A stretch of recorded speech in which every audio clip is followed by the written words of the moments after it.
Hello everyone, this is doctor Jeevesh Yadav. तो Q and A की नए पार्ट में अगेन आपके सवालों के जवाब यहाँ पे मैं देने वाला हूँ। स्टार्ट करते हैं तो आज का क्यूएनए। तो पहला क्वेश्चन है आज का। इन्होंने ये बोला था, ठीक है, इनका मैंने सवाल का जवाब दे दिया था। तो इन्होंने बोला था कि सर क्या प्रेफरेंस रखूँ फिर सब्जेक्ट की नॉन क्लिनिकल की मुझे सीट मिल जाए सर। तो इन्होंने नॉन क्लिनिकल के लिए प्रेफरेंस के विषय में मुझसे पूछा था। तो देखो, सबसे पहले बात तो ये है, अभी जो है काउंसलिंग स्टार्ट नहीं हुई है, ठीक है। स्टेट काउंसलिंग जब स्टार्ट होगी तो वहाँ पे सीट मैट्रिक्स हो गया, ठीक है, प्रीवियस ईयर का रिजल्ट हो गया, ये सारी चीज़ों को ध्यान में रखते हुए प्रेफरेंस बनानी पड़ेगी, ठीक है। और अगर आप बोलोगे कि अभी मैं कोई प्रेफरेंस बना के दे दूँ तो ये गलत हो जाएगा। क्यों गलत हो जाएगा?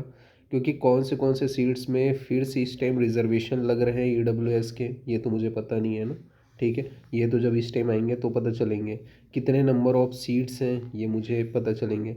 लास्ट ईयर का डाटा तो मेरे पास है, ठीक है। तो लास्ट ईयर का 2 साल या 3 साल का डाटा है तो उसके हिसाब से मुझे पता है, ठीक है। बट वही सीट्स हैं इस टाइम जिसके ऊपर है कि नहीं है, तो वो सारी चीज़ें कम से कम तीनों चीज़ों को मैं प्रॉपर फॉलो करूँगा तभी मैं आपको बता पाऊँगा। अभी आप कोई रैंडम प्रेफरेंस भर लोगे तो गलत हो जाएगा, ठीक है। इसी वजह से मैं ये बोल रहा हूँ कि जब तक काउंसलिंग स्टार्ट ना हो जाए, जब काउंसलिंग के ऑफिशियल जो डाटा है, सीट के डिटेल्स है, वो आउट ना हो जाए, तब तक कोई भी व्यक्ति अगर आपको प्रेफरेंस बताने की कोशिश कर रहा है वो गलत है, ठीक है।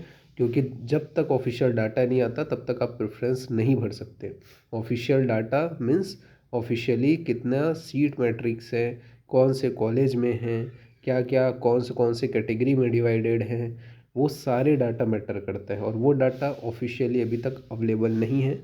वो कब अवेलेबल होती है? तो जब काउंसलिंग स्टार्ट होती है तब ऑफिशियल साइट के ऊपर अवेलेबल होती है, तभी आप जो है प्रॉपर प्रेफरेंस बता सकते हो। अभी आपको कोई भी रैंडम प्रेफरेंस नहीं बता सकता मैं, ठीक है, विथआउट डाटा। नेक्स्ट क्वेश्चन है यहाँ पे।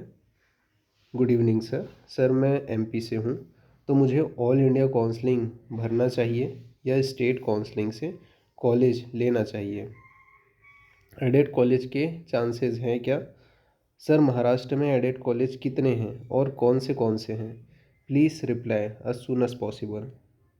तो देखो, सबसे पहले बात तो ये है कि गवर्नमेंट एडेड के चांसेस है बट कम है, ठीक है। एमपी से हो तो आपको प्राइवेट कॉलेज आसानी से मिल जाएंगे, ठीक है। गवर्नमेंट एडेड का भी ट्राई कर सकते हो। गवर्नमेंट एडेड कॉलेज जो ज़्यादा है, लगभग लगभग 9 से 10 जो मुझे पता है, ठीक है, महाराष्ट्र में लोकेटेड है। वहाँ पे आप ऑल इंडिया लेवल की काउंसलिंग का ट्राई कर सकते हो, ठीक है। तो वहाँ पे आप ट्राई कर सकते हो ऑल इंडिया लेवल की, यानी कि मीन्स महाराष्ट्र अपनी अलग से स्टेट काउंसलिंग करवाता है, उसमें गवर्नमेंट एडेड कॉलेज को अप्रूवल देता है कि हाँ आप जो है 15% की सीट को हमारे स्टेट काउंसलिंग के थ्रू ऑल इंडिया लेवल के स्टूडेंट के लिए डालो, ऐसे करके। मीन्स स्टेट काउंसलिंग ही अटेंड करना है महाराष्ट्र की, बट वो ऑल इंडिया लेवल की रहेगी, ठीक है। डबल या ट्रिपल सी प्रोवाइड नहीं करता है गवर्नमेंट एडेड की जो सीट्स हैं उसके ऊपर काउंसलिंग, एक्सेप्ट केरला, ठीक है। केरला बस का प्रोवाइड करता है। केरला में जो गवर्नमेंट एडेड कॉलेज है एक है, ठीक है, उसकी ही बस ऑल इंडिया कोटा के ऊपर आती है। बाकी जो बच जाती है गवर्नमेंट एडेड कॉलेज महाराष्ट्र की, उनका महाराष्ट्र स्टेट ही प्रोवाइड करता है, ठीक है। तो वहाँ पे आप भर सकते हो, ओके। बाकी आपको अपने स्टेट में स्टेट काउंसलिंग के थ्रू प्राइवेट तो मिल जाएगी। नेक्स्ट क्वेश्चन है। Hello sir, good evening. Mark 192 है, general category. Sir central counselling attend करना चाहिए और any chances getting any government college और I should go for private college? Sir private college north में कौन से में लेना चाहिए? देखो, सेंट्रल काउंसलिंग से ज़्यादा बेटर तो मैं, देखो गवर्नमेंट कॉलेज के चांसेस नहीं है, पहली चीज़ तो मैं क्लियर कट बता देता हूँ आपको, ठीक है। प्राइवेट कॉलेज के चांसेस हैं, ठीक है। आपको नॉर्थ साइड चाहिए तो नॉर्थ साइड में भी बहुत सारे आपके कॉलेज हैं, ठीक है। आप चाहो तो आप चाहो तो महाराष्ट्र की कॉलेज के ऊपर ट्राई कर सकते हो, आप चाहो तो उत्तराखंड की कॉलेज के ऊपर ट्राई कर सकते हो, आप चाहो तो जो उत्तराखंड के पास में एमपी है, ठीक है, एमपी के कॉलेज के ऊपर ट्राई कर सकते हो, यूपी के कॉलेज के ऊपर ट्राई कर सकते हो। यहाँ के कॉलेजेस में आपको प्राइवेट कॉलेज आराम से मिल जाएंगे, ठीक है। स्टेट काउंसलिंग के थ्रू 15% की सीट जो रहती है उसमें आराम से आपको मिल जाएंगे। बट आप ऑल इंडिया के थ्रू ट्राई करोगे तो उसमें भी मिलने के चांसेस, बट वही है, डीम्ड यूनिवर्सिटी पार्टिसिपेट करते हो उसमें, ठीक है। बाकी गवर्नमेंट कॉलेज के चांसेस नहीं है, ठीक है। तो मैं यही बोलूँगा कि आप पैसा बचा करके ज़्यादा बेटर यही है कि स्टेट काउंसलिंग के ऊपर फोकस करो, क्योंकि वहाँ पे भी आप सेंट्रल की भी काउंसलिंग करोगे तो 50,000 रुपये आपको डीम्ड के लिए लगेगा। वही स्टेट का करोगे तो अराउंड कितना 30,000 के अराउंड शायद उत्तराखंड लेते हैं, 20,000 के अराउंड शायद 20 या 10,000 के अराउंड कितना लेता है वो गुजरात ले लेता है, ठीक है। यहाँ प्राइवेट कॉलेज है तो आप वही देखोगे कि आपका वही अमाउंट में दो दो स्टेट का आपका काउंसलिंग अटेंड हो रहा है प्राइवेट कॉलेजेस का, ठीक है। और वही सीधा आप सेंट्रल का करोगे तो सेंट्रल में वही दिक्कत है, एक साथ एक बार ही पेमेंट करोगे और वो आपका 6 माह बाद आएगा। वैसे उसमें भी बाद में ही आएगा, लेकिन वही है कि पैसा ज़्यादा फंसेगा आपका, यही मेरा कहना है, ठीक है। आपके ऊपर है, बाकी मैंने अपना बता दिया। नेक्स्ट है mark 110, all India rank 13,575, OBC category, state Bihar, any chances, category rank इन्होंने बताया है, ठीक है। स्टेट काउंसलिंग ट्राई कर सकते हैं। देखो गवर्नमेंट कॉलेज के चांसेस नहीं है, बट प्राइवेट कॉलेज के लिए चाहो तो बिल्कुल ट्राई कर सकते हो, ठीक है। जहाँ तक मुझे आइडिया है केसी और डीजी ये दोनों प्राइवेट कॉलेज के सीट्स हैं बिहार में, तो प्राइवेट कॉलेज के लिए ट्राई कर सकते हो, गवर्नमेंट के चांसेस नहीं है। नेक्स्ट क्वेश्चन है, hello sir, I want to ask you about AIPGT counselling.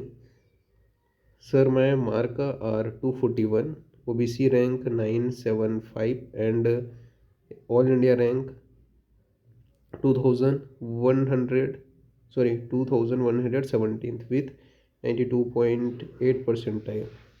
I am OBC non-creamy layer category from Rajasthan. Is there any chances of getting in any government college, whatever, clinical or non-clinical? And are there any deemed university that have less fees or provide stipend? देखो पहले पहले सवाल का जवाब दे देता हूँ मैं आपको। आपकी नंबरिंग अच्छी है, ठीक है। मैं यही बोलूँगा डीम्ड यूनिवर्सिटी में जाना ऐसा है ही नहीं, मतलब डीम्ड यूनिवर्सिटी का फ़ीस कम रहता ही नहीं है, पहली चीज़ तो ये क्लियर कर लो, ठीक है। दूसरी चीज़, आपको गवर्नमेंट एडेड कॉलेज मिलने के बिल्कुल चांसेस बनते हैं, ठीक है। गवर्नमेंट एडेड कॉलेज के ऊपर ट्राई करो, वहाँ की जो फीस है वो गवर्नमेंट के बराबर रहती है, ठीक है। तीसरी चीज़, आपको अपने स्टेट में भी ट्राई एक बार करना चाहिए, ठीक है। वहाँ पे भी प्राइवेट कॉलेज अभी ओपन हुआ है, राजस्थान में इस टाइम अप्रूवल मिले हैं। अगर आपने प्रॉपर मेरे वीडियो वॉच किए होंगे तो मैंने जो जो गवर्नमेंट्स कॉलेज और प्राइवेट कॉलेज अप्रूवल मिले हैं, तो पहले पिछले साल नहीं था। आपको भी पता है MM कॉलेज, उदयपुर कॉलेज, ये दो ही कॉलेज थे, ठीक है। इस टाइम एक प्राइवेट कॉलेज को अप्रूवल मिल गए हैं राजस्थान में, तो वहाँ की भी फीस ही लगभग लगभग कम होगी, ठीक है। तो वहाँ पे भी आप एडमिशन ले सकते हो। बाकी गवर्नमेंट का ट्राई करके वहीं से करो तो वो ज़्यादा बेटर है, क्योंकि डीम्ड में आपको क्या करेंगे मैं बता देता हूँ। डीम्ड में आपका 6 लाख रुपए या 7 लाख रुपए पर मंथ आपको सॉरी पर ईयर आपको लेंगे 1 साल का। और स्टाइपेंड कितना प्रोवाइड करेंगे, 1,000 रुपये, 2,000 रुपये। 1,000 रुपये, 2,000 रुपये प्रोवाइड करेंगे, मीन्स अगर 1,000 प्रोवाइड कर रहे हैं तो 1 साल में कितना प्रोवाइड कर रहे हैं, 12,000 रुपये आपको दे रहे हैं। और आपसे फीस कितना ले रहे हैं, 6 से 7 लाख रुपए ले रहे हैं। तो क्या वो वर्थ इट है? तो वो आपको भी पता है, ठीक है। बाकी डिसीज़न आपका है, मैंने सारी चीज़ें बता दी आपको, ठीक है। कि ज़्यादा बेटर यही है आप स्टेट काउंसलिंग अटेंड करो। एक प्राइवेट कॉलेज को अप्रूवल मिल गया है, ऑफिशियल लिस्ट में भी आ गया है, ठीक है। गवर्नमेंट कॉलेज का अगर मिल जाएगा तो और अच्छी बात है, ठीक है। गवर्नमेंट कॉलेज की प्रेफरेंस अच्छे से ध्यान रखना, बाकी प्राइवेट कॉलेज के लिए भी ध्यान रखना, अपने स्टेट में ही आपको मिल जाएगी, ठीक है, आसानी से। जो प्राइवेट कॉलेज है वो गवर्नमेंट के लिए आपको थोड़ा सा देखना पड़ेगा, चांसेस कम है उसके, बट फिर भी ट्राई करोगे तो ट्राई कर सकते हो आप, ठीक है। नेक्स्ट क्वेश्चन है यहाँ पे, hello boss, 289 mark, all India rank 487, all India quota में क्लिनिकल सीट पॉसिबल है, state Rajasthan, state counselling NIA clinical possible है, ऑल इंडिया कोटा में कौन से कॉलेज प्रेफरेंस करने चाहिए? और ऑल इंडिया कोटा 2250 रैंक पर हिमाचल में पिपरोला मिल जाएगा जनरल ईडब्ल्यूएस में।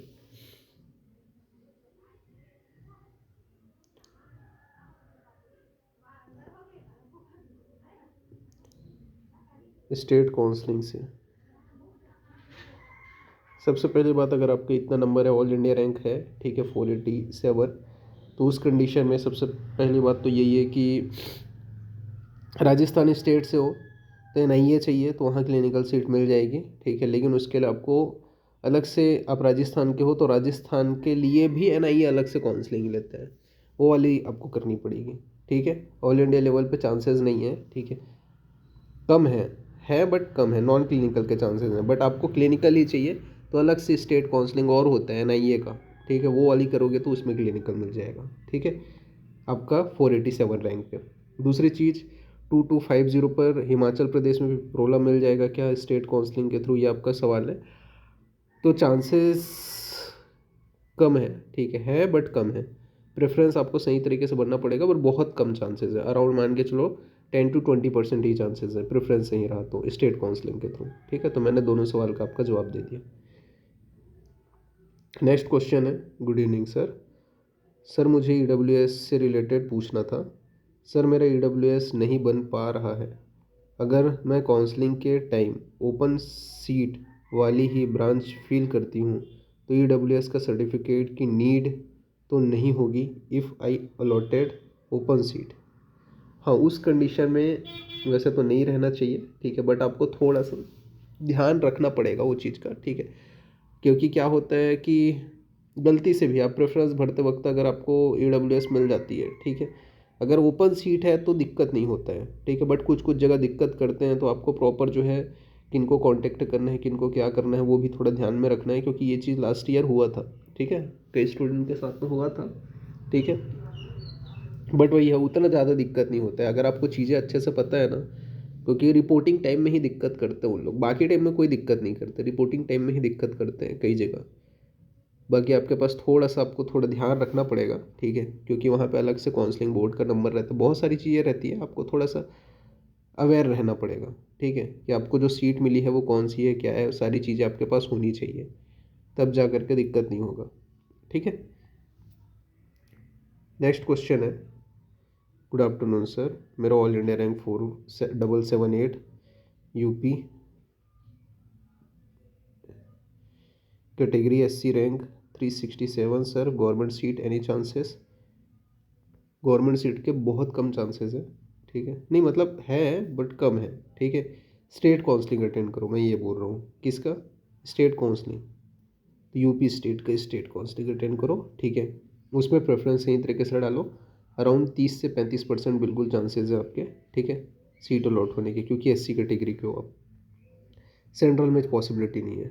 नेक्स्ट क्वेश्चन है, सर मेरा ऑल इंडिया रैंक 969 है, ईडब्ल्यूएस रैंक 222 है, गवर्नमेंट स्टाइपेंड सीट मिल सकता है क्या, बिल्कुल मिल जाएगा, ठीक है, ऑल इंडिया के थ्रू भी बिल्कुल चांसेस है, स्टेट के थ्रू भी बिल्कुल चांसेस हैं, प्रेफरेंस बस सही रहना चाहिए, ठीक है। अगर ऑल इंडिया रैंक ये आपका 969 है तो, ठीक है। तो ये था आज के सवालों का जवाब। बाकी आपको भी कुछ भी क्वेश्चन मुझसे पूछना है तो ये मेरा इंस्टाग्राम पेज है वैद्य जीवेश यादव, जिसका लिंक मैंने डिस्क्रिप्शन में दे रखा है, आप मैसेज करके अपनी जो भी क्वेरीज है वो मुझसे पूछ सकते हो। तो अभी के लिए इतना ही, थैंक यू।